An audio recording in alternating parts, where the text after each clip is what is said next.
Hai, Assalamualaikum guys. Aku nak beritahu pasal kempen Honda bulan November ni.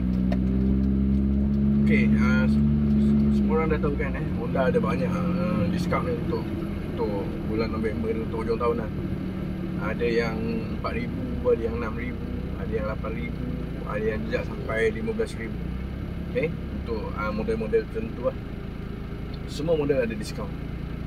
Cumanya kita ada, on top of that, kita ada lagi special discount special discount untuk korang kalau suami atau isteri korang ataupun anak-anak korang ada yang kerja kerajaan. Kita ada lagi special discount dalam 1,500 untuk setiap model Honda baru yang korang nak beli lah.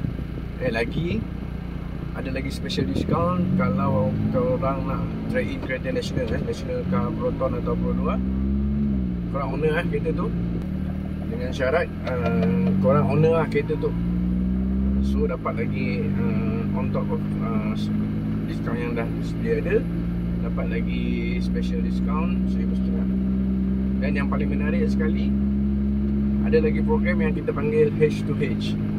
H2H ni macam Honda tu Honda lah.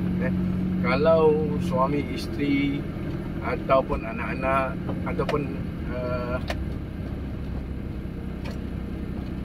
family lah, keluarga yang ada kereta Honda, kenderaan Honda, tak perlu trade-in pun, kita bagi extra rebate 2,000. Ataupun kalau owner sendiri ada motosikal Honda, ada Honda Cup cukup lah, ada Honda Cup cukup lah, tapi ni owner sendiri pun kita bagi extra discount 2,000. Okay guys, dah situ je info hari ni. Semoga bermanfaat. Bye.